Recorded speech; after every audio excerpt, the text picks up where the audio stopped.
요즘은 다들 이제 음악을 스트리밍이나 뭐 유튜브 같은 걸로 많이 듣잖아요. 뭐 옛날처럼 우리가 뭐 카세트 테이프나 뭐 CD 플레이어 앨범 사가지고 음악 듣는 시대는 지난 것 같은데, 근데 K-팝 음반 판매량은 매년 늘고 있는 거 아세요? 23년에 1억 장을 돌파했다고 해요. 23년에서 전 세계에서 제일 많이 판매된 앨범이 세븐틴 앨범이라고 하고요. 2등은 스트레이키즈, 4등이 테일러 스위프트라고 합니다. 그러니까 한국 K-팝 앨범의 판매량이 어마어마한 거죠. 테일러 스위프트보다 상위권이라고요? 이게 이렇게까지 많이 팔린 이유가 뭐죠? 팬심에 기대는 상술 때문이라고 말을 해야 될까요? 요즘 앨범에는 아티스트의 포토카드가 다 들어가 있고요. 팬 사인회 응모권 같은 것도 들어있죠. 그러니까 앨범 구매 수량에 따라서 뭔가 자기가 원하는 거에 대한 그 유리한 고지를 선점할 수 있는 거죠. 이걸 위해서 팬들이 앨범을 이제 대량 구매하고요. 필요한 것만 쏙 빼고 앨범은 다 버리는 뭐 그런 게 좀 문제가 되기도 하고 있죠. 띠부띠부실 갖고 싶어서 저희 옛날에 포켓몬빵 있잖아요. 그런 거 모으던 느낌 아니에요? 그렇죠. 그러니까 되게 오래된 상술인 거죠. 그 어릴 때 핑클빵 사가지고 스티커만 사고 빵은 버리고 그런 적 있었죠. 예. 그 빵이 지금 앨범으로 그냥 바뀐 겁니다. 근데 이 1억 장이 넘는 앨범 판매량에서 한 40%가 한 회사에서 나오고 있는데 이게 바로 하이브. 작년에 이제 세븐틴, 뭐 투바투, 뉴진스, 뭐 BTS 전국 솔로 앨범까지 전부 다 판매해서 대흥행을 냈으니까요. 뭐 그럴 만도 해 보입니다. 덕분에 작년 하이브의 매출이 2조가 나왔어요. 지금 말씀해주신 아이돌들이 인기가 많은 건 뭐 저도 알겠는데, 근데 인기가 사실 어느 정도 수준인 건가요? 대중적인 인지도가 높은 수준이 아니라요. 이제는 결집력이 굉장히 대단해요. 예전에 그 앨범으로만 놓고 봤을 때 성공의 기준은 밀리언셀러였습니다. 100만 장이었는데요. 옛날로 놓고 봤을 때 최고 많이 팔렸던 게 김건모 잘못된 만남 3집이 330만 장 팔린 게 이건 말도 안 되는 기록이다라는 기록이었는데, 너무 옛날 그건데? 최근 K-팝 앨범 판매량 보면 이게 되게 평범한 기록입니다. 세븐틴 작년 앨범이 단일 앨범 사상 최다 판매량으로 627만 장이 팔렸고요. 600만 장?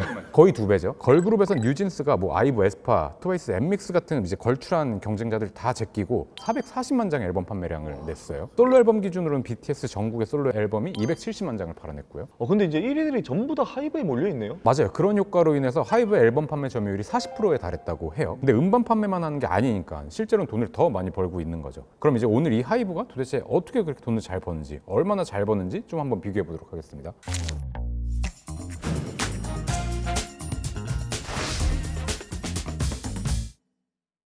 하이브는 우선 어떻게 돈을 벌고 있는지를 봐야 될 것 같은데요. 사업 영역이 크게 4가지로 구분이 됩니다. 음반이나 컨텐츠 판매, 공연, MD나 라이선싱, 그리고 표에 좀 자세히 나와 있진 않지만 위버스 플랫폼 같은 매출도 있습니다. 음반 및 음원 매출이 거의 절반 수준이네요? 맞아요. 특히 최근 들어서 그 비중이 되게 높아지는 경향성을 보이고 있어요. 말씀드린 것처럼 최근 음반 판매량이 엄청나게 늘어나고 있거든요. 이렇게 음반 판매량이 높은 아이돌들은 음원에 대한 수익도 굉장히 높아요. 뭐 다들 결국 듣는 거는 음원으로 듣고 있으니까요. 음반 및 음원 수익이 21년도에는 3,700억 수준이었는데요. 22년도에는 5,500억, 23년도에는 9,700억. 이 정말 상승폭이 어마어마합니다. 작년 기준으로 매출의 45% 정도가 음반 및 음원 매출에서 나오고 있으니까 뭐 주된 캐시카우라고 보면 될 것 같아요. 다음으로 공연이 차지하는 비중이 되게 높아요. 원래는 이게 가장 뭐 중시되는 분야 중에 하나였는데 요즘 아이돌 그룹에서는 이제 음반 매출 볼륨이 너무 커져 버렸으니까 공연이 상대적으로 좀 작아 보이고는 있습니다. 그 다음으로 중요한 게 이제 IP 라이선싱이라고 봐야 될 것 같아요. 당사의 아티스트나 뭐 음악 관련 저작권료, 뭐 사용료, 로열티, 개런티 뭐 이런 것들이 다 이제 IP 라이선싱에 들어간다고 보면 될 것 같고요. 이것도 범위가 되게 많이 확장된 게 뭐냐면 요즘 명품 회사 같은 데서 이제 아티스트들한테 아예 뭐 그 앰버서더 계약을 해버리잖아요. 인간 샤넬, 제니 같은 거 생각하시면 될 것 같아요. 이게 조금 더 되게 많이 대중화가 됐어요. 예전에는 그냥 우리가 광고 모델 정도로만 썼던 것 같은데 이제는 뭐 아이돌의 머리끝부터 발끝까지 현금화를 시키고 있는 거죠. 뭐 예전에는 이 정도까지 하는 거는 흔치만 않았던 방식이었던 것 같은데 요즘 이게 좀 더 일반적인 방식으로 치고 나오고 있는 것 같습니다. 마지막으로 위버스, 그러니까 팬 커뮤니티 플랫폼 사업인데요. 이것도 무시할 수가 없어요. 작년 기준으로 위버스 컴퍼니의 매출액이 3,300억이거든요. 이게 아티스트랑 팬 사이에 쌍방향 소통 기능을 제공한 서비스입니다. 쉽게 생각하면 다음 팬카페의 약간 업그레이드 버전이라고 해야 될까요? 엔터 산업계에서는 나름 새로운 먹거리로 주목을 하고 있습니다. 엔터 산업의 한계 중에 하나가 휴식기인데요. 그러니까 아티스트들이 음반을 내고 콘서트 개최해서 1차 수익을 벌어들이고요. 관련해서 굿즈 같은 걸 팔아서 2차 수익을 창출해요. 근데 여기까지입니다. 그러니까 엔터 업계는 휴식 기간이 필수적이에요. 근데 팬덤 플랫폼은 이걸 해결해 주죠. 그러니까 작품 활동이나 뭐 앨범 활동이 없는 시기에도 소통을 앞세워서 수익을 창출할 수 있는 겁니다. 뭐 일종의 소통에 대한 수익인 거죠. 여기서만 제공되는 뭐 라이브나 온라인 콘서트 같은 컨텐츠를 이제 유료로 제공을 하고요. 또 아티스트나 팬 간에 이제 프라이빗 메시지를 주고받을 수 있는 뭐 위버스 DM 뭐 이런 거를 제공을 해요. 유료로요. 그 이런 DM 서비스는 하이브 주요 아티스트들은 안 하고 있거든요. 근데 만약에 이분들까지 한다고 생각을 해보면 뭐 수익은 더 많이 늘어날 수도 있는 거죠. 그러니까 아이돌의 시간을 더 세분화해가지고요. 이거를 수익화시키는 새로운 새로운 신산업이라고 볼 수 있습니다. 그러니까 위버스 컴퍼니는 하이브뿐만 아니라 다른 소속사에서도 이 플랫폼에 뭐 자기 소속 연예인들을 담을 수가 있어요. 그러니까 이 플랫폼에서 발생하는 수익들을 위버스 컴퍼니를 통해서 벌어들이고 있는 거죠. 물론 이제 위버스의 가치 사슬이 과연 좋은 거냐 나쁜 거냐 이거에 대한 뭐 가치 판단은 필요할 수 있어요. 아이돌도 쉬어야 되지 않아? 이게 팬들의 정신 건강에 좋은 건가? 등등에 대한 가치 판단이 있을 수는 있지만 재무의 입장에서는, 그러니까 수익성의 측면에서는 분명 주목할 만한 요소인 건 분명합니다. 프라이빗 메시지까지 있을 줄 몰랐네요. 아이돌들이 모든 거를 막 털어가지고 수익성 내는 그런 느낌이 들고, 근데 이렇게 사업을 영위하려면 계열사들이 좀 많아야 될 것 같은 느낌인데 하이브 계열사가 굉장히 많습니다. 85개 계열사를 가지고 있거든요. 설마 다 레이블은 아니죠? 물론 다 레이블은 당연히 아니고요. 계열사를 한 3가지 정도로 나눠야 될 것 같아요. 첫 번째가 레이블 당연히, 두 번째가 뭐 솔루션을 제공하는 회사들, 그리고 플랫폼, 이렇게 3가지로 나눠야 될 것 같은데요. 레이블은 당연히 아티스트 양성하고 음반 컨텐츠 같은 거 제작하고 담당하는 회사들이고요. 솔루션은 이제 레이블한테 비즈니스 솔루션을 좀 제공을 해주는 겁니다. 예를 들어서 공연, 뭐 영상 컨텐츠, IP, 게임 같은 이제 사업을 전개하면서 우리가 도와줘야 되는 것들에 대한 솔루션들, 그걸 제공해 주는 거고, 마지막으로 앞에 설명했던 플랫폼 사업, 위버스를 생각하시면 될 것 같아요. 오늘은 그 중에서 하이브의 레이블을 좀 더 세분화해서 볼 텐데요. 대한민국 레이블 중에서도 뭐 두드러진 매출 규모를 보여주고 있는 빅히트, 플레디스, 어도를 중심으로 한번 분석을 해보고자 합니다. BTS랑 투모로우바이투게더 있는 빅히트, 그 다음에 세븐틴하고 프로미스나인 있는 플레디스, 그리고 이제 뉴진스 있는 어도. 저도 어도는 정확히 잘 알고 있어요. 저도.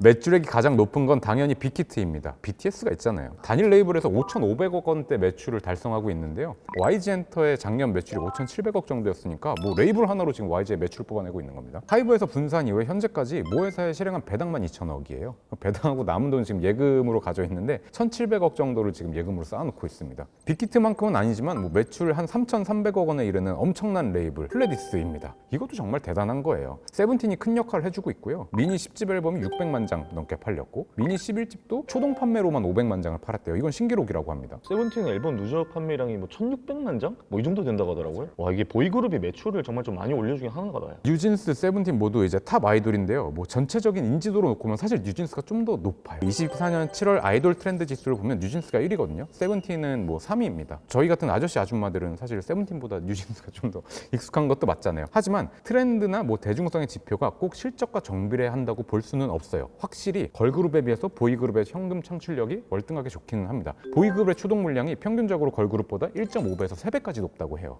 초동 물량 차이가 좀 많이 나네요. 맞아요. 추동 물량은 결국 해당 팬덤의 규모를 나타내는 거거든요. 그러니까 구매 성향이 높은 잠재 뭐 고객 지수라고 해야 될까요? 아무래도 보이그룹의 팬덤이 더 강력하고 조직적이잖아요. 그러니까 뉴진스가 아무리 트렌디한 아이돌이라고 하더라도 확실히 파워 면에서 걸그룹의 한계가 있는 거는 확실합니다. 이어서 어도어를 좀 볼까요? 23년에 이제 뉴진스가 실질적으로 여돌에서는 탑급으로 올라왔잖아요. 뭐 인상적인 실적을 보여주고 있습니다. 22년도까지 이제 손실들은 약간 일종의 뭐 런칭 비용이라고 해야 될 것 같아요. 21년부터 총 160억을 투자한 여자 아이돌인데 23년도 말 순자산이 400억에 육박을 해요. 그러니까 숫자만 두고 본다면 성공적인 투자라고 볼 수 있습니다. 근데 어도 매출이 높긴 한데 생각만큼 그렇게 높진 않네요. 그럼에도 뭐 어도의 매출 총 이익률이나 영업이익률을 놓고 보면 이건 BTS급으로 나오고는 있어요. 이건 정말 대단한 거죠. 아쉬운 거는 매출 볼륨뿐입니다. 그러니까 사실 뉴진스는 23년 말 기준으로 이제 데뷔한 지 1년 반밖에 안 된 그룹이에요. 아직은 신인급입니다. 그리고 월드 투어 같은 뭐 공연 매출 같은 게 활성화되지도 않았거든요. 물론 이제 걸그룹의 한계를 고려해야겠지만 아직 성장 가능성은 충분하죠. 뉴진스가 블랙핑크처럼 월드와이드한 인지도를 얻게 되고 월드 투어까지 이제 돌게 되는 거를 상상해 본다면 뭐 당연히 지금 볼륨보다는 훨씬 더 커지게 될 겁니다. 물론 이제 민희진 대표 관련 이제 논란들을 좀 잘 헤쳐나가야 한다는 걸 전제로 삼아야 될 것 같고요. 그럼 분석하시면서 하이브 계열사만의 뭐 특징 같은 것들이 혹시 잡혔나요? 그 일반적인 기업에 비해서 이제 특이한 게 일단 금융자산 비중이 굉장히 높고요. 그리고 무형자산 비중이 일반 회사들보다 높습니다. 그 빅히트 기준으로 놓고 보면은 전체 자산의 32%가 예금성 항목이고요. 12.4%가 무형자산입니다. 먼저 금융자산의 세부 사항은 당연히 예적금입니다. 그만큼 세 회사 모두 돈을 잘 벌었고 누적된 이익들은 다 예금으로 잘 쌓아 놓으셨어요. 국내 탑 레이블들이니까 뭐 어찌 보면 당연한 거라고 볼 수도 있겠습니다. 두 번째로 레이블의 핵심, 무형자산입니다. 레이블이 수익 창출을 하는 근원은 뭘까요? 생각해보면 연예인일 겁니다. 더 자세히 말하면 소속 연예인과의 전속 계약이라고 보는 게 더 타당할 겁니다. 그러니까 회사가 미래의 수익을 창출하기 위해 지출하고 보유하고 있는 권리, 연예인 IP에 대한 전속 사용 권리가 굉장히 중요한 자산인데요. 이건 회계상으로 자산이 됩니다. 엔터 회사가 연예인에게 지불한 전속 계약금은 통상적으로 무형자산이라는 계정으로 계상이 되고요. 수익 창출을 하는 기간, 그러니까 계약 기간 동안에 요거를 이제 삼각해서 정액 삼각하게 됩니다. 근데 세부적으로 들어가면 그 규모나 계정이 세 회사가 좀 달라요. 빅히트는 기타의 무형자산이라는 계정의 규모가 원래 컸었고 이번에 건설 중인 무형자산이라는 계정이 한 500억이 추가가 됐어요. 금액은 지불됐는데 뭐 아직 완벽하게 권리 취득은 안 됐다는 뜻이거든요. 즉 구매 과정 중에 있는 권리가 있다는 뜻이에요. 규모가 500억이나 된다면 역시 BTS하고 관련이 있는 거겠죠? 당연해 보입니다. 뭐 정확하게 공시를 하진 않았지만 기타의 무형자산은 대부분 이제 BTS와의 기존 계약금일 걸로 보여집니다. 다른 무형자산 계정과 달리 계약 기간에 맞춰서 상각한다고 보는 걸 보면 요거는 아마 계약금일 걸로 보여져요. 그러니까 이전에 그 전속 계약으로 멤버들한테 지급했던 계약금이 455억이었다고 해요. 그러니까 요걸 매년 상각해 오는 걸로 보여지고요. 근데 23년에 뭐 좋은 소식이 하나 들렸죠. 하이브에서 그 BTS 멤버들이랑 두 번째 재계약을 체결했다고 공시했거든요. 근데 작년 무형자산 중에 이제 취득 원가가 크게 늘어난 건 건설 중인 무형자산 계정밖에 없어요. 기타의 무형자산이 아니라요. 아 근데 이거 대체 이 500억 원으로 뭘 산 걸까요? 그러니까 BTS일 것 같아요. 근데 왜 기타의 무형자산이 아니라 건설 중인 무형자산이라는 생소한 계정을 썼을까에 대해서 좀 봐야 되는데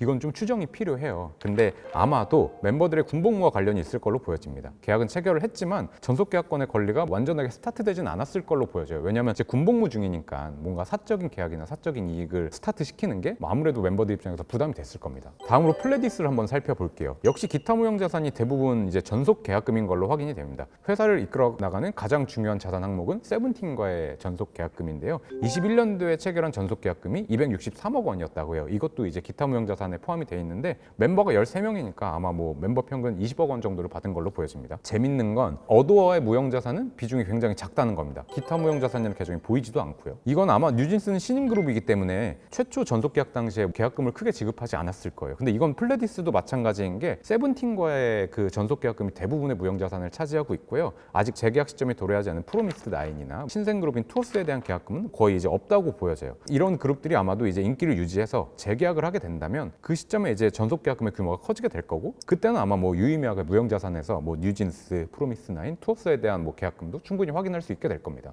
근데 이거 아이돌한테 지출하는 전속 계약금이면 비용 아닌가요? 근데 왜 자산으로 인식을 하는 거죠? 그거는 미래 수익을 창출할 수 있는 가능성이 높기 때문인데요. 이게 조금 재미없는 회계 개념의 얘기예요. 어렵지만 한번 잘 들어봐 주시면 감사하겠습니다. 회계상 자산의 정의가 뭐냐면 과거 사건의 결과로 기업이 현재 통제하고 있는 경제적 자원으로서 미래 경제적 효익을 창출할 수 있는 잠재력을 지닌 권리라고 보시면 됩니다. 되게 어렵죠. 전속 계약금이 여기에 딱 부합하는데 과거 사건, 일단 전속 계약금의 지출이 이루어졌고요. 현재 경제적 자원, 지금 전속 계약의 권리를 회사가 보유하고 있죠. 그리고 미래 경제적 효익을 창출할 수 있는 잠재성, 이 전속 계약을 보유함으로써 나중에 수익을 창출할 가능성이 매우 높잖아요. 예를 들어서 BTS와 세븐틴과 계약하면 향후에 뭐 최소 손해볼 것 같지는 않잖아요. 이렇게 삼위일체가 딱 이루어지면 자산이 되는 겁니다. 근데 연습생한테 지출하는 금액을 놓고 보면 이건 대비하지 못하면 사실 수익으로 창출되는 게 아무것도 없이 그냥 매몰 비용이 되는 거거든요. 미래 경제적 효익을 창출할 가능성이 높다고 볼 수는 없는 거죠. 이렇게 집단군으로 놓고 보면. 그럼 자산이 아니라 그 해에 그냥 지출한 안타까운 금액이 되는 겁니다. 물론 이제 그 안타까운 건 연습생이 가장 안타깝죠. 피땀 눈물 흘렸는데 몇 년을 넣어서 대비하지 못하면 그게 가장 안타까운 거지만 회계에서는 어쨌든 지출 시점에 미래 수익 창출 가능성이 높지 않다고 보이는 거는 일단 단기의 비용으로 잡도록 되어 있습니다. 그래서 빅히트 계열사들은 이런 연습생들을 이제 훈련시키는 비용은 경상개발비로, 경상연구개발비로 넣고 있어요.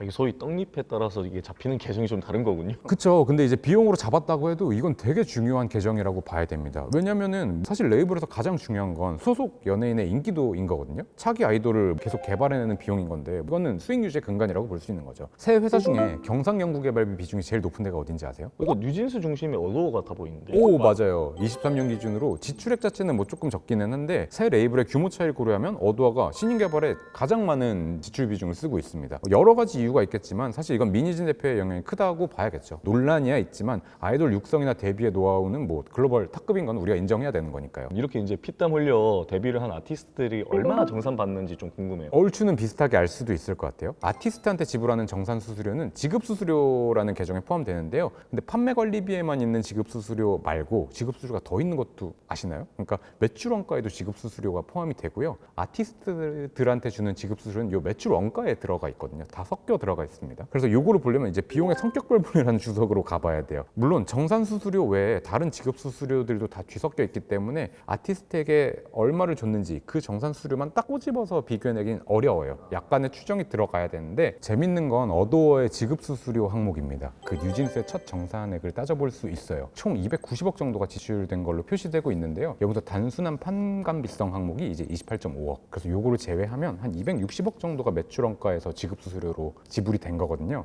많은 분들이 이 260억이 그 모든 멤버에게 돌아갔다고 생각해서 그 멤버 수로 나눠서 한 인당 52억씩 가져갔다라고 알고 알고 계신데 뭐 그거보다는 아마 적을 걸로 보여집니다. 왜냐면은 정산이 없었던 22년도만 해도 원가수성 항목에서 들어가 있는 지급 수수료가 좀 있거든요. 한 46억 정도가 22년에 지출된 걸로 보면 이번 23년 매출 원가에서도 뭐 그거보다는 더 지출되는 비용들이 있다고 봐야 되는 겁니다. 22년도에 정산이 없었다는 점에서 그 정산 수료 외의 수료가 23년도, 22년도에 뭐 비슷하게 뭐 발생했다고 가정을 하면 260억에서 46억 정도는 일단 빼야 됩니다. 그걸 빼고 나면은 아마 정산 확정액이 200억 내외이지 않았을까라고 추정이 되고요. 그거를 이제 멤버 수로 나누면은 한 인당 40억 정도 가져가지 않았을까 싶습니다. 물론 큰 금액이죠.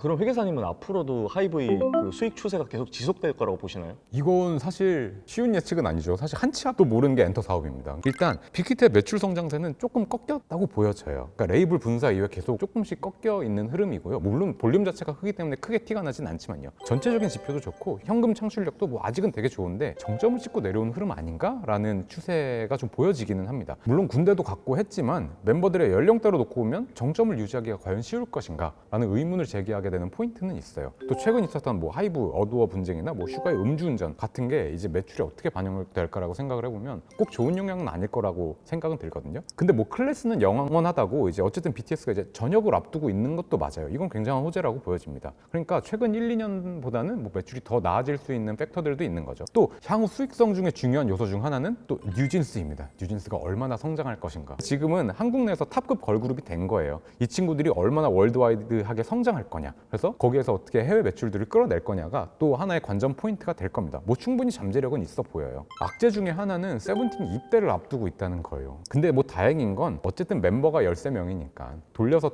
하다 보면 티나지 않고 모두가 이제 군필로 돌아서는 군필 아이돌이 되지 않을까 싶기는 합니다. 지금까지 살펴본 팩터들을 보면 하이브에 조금은 악재가 껴있는 느낌이라서 어찌 보면 당장의 매출 하락세는 뭐 피할 수 없을 수도 있어요. 이를 만회하기 위해서 이제 위버스 뭐 또 새로운 데뷔 그룹을 통해서 새로운 수익 창출을 해야 될 걸로 보여집니다. 올해 8월에 하이브가 하이브 2.0을 발표하면서 중장기적으로 이제 글로벌 사업 경쟁력을 키우겠다고 했어요. 주목할 만한 건 뭐 멀티홈, 멀티 장르라고 해가지고 각 시장 환경에 맞게 이제 K-팝 노하우를 접목하겠다고 이제 구상을 하고 있거든요. K-팝뿐만 아니라 다른 음악 시장에서도 하이브의 생태계를 유입시키겠다는데 뭐 지켜봐야겠죠. 스스로 팝 무덤이긴 하지만 악재가 가득한 현 상황에서 그래도 긍정적인 움직임으로 보여집니다. 근데 최근에 방시혁 의장이 좀 이슈가 된 사건이 있었잖아요. 저도 봤습니다. 미국에서 이제 과집세원이랑 길거리를 돌아다니다가 이제 파파라치한테 포착이 되는데 이거는 저는 사실 조금 방시혁 의장이 경각심을 가지셔야 한다고 생각을 합니다. 그 하이브 미국 사업부가 전체 연결 매출로 보면 계속 손실을 보고 있거든요. 중소기업들 실적을 보면 압도적인 단기 순손실 규모를 보여주고 있어요. 제가 의장이라면 그 미국 사업부에 대해서 앞으로 어떻게 경영을 해 나갈지 우리의 비전은 뭔지를 보여주는 행보를 미국에서 보여줬어도 모자랄 판에 좀 무책임한 행보로 보여집니다. 하이브가 어떻게 보면 우리나라 엔터를 이끌어가는 되게 큰 회사 중에 하나잖아요. 기업 공개까지 한 회사고요. 거기에 수장으로서 사실 소수주주분들도 되게 많거든요. 그 소수주주에 대한 고려를 당연히 하셔야 돼요. 기업이 공개된 회사잖아요. 그래서 조금 더 앞으로는 책임감 있는 행보를 보여주셨으면 좋겠습니다.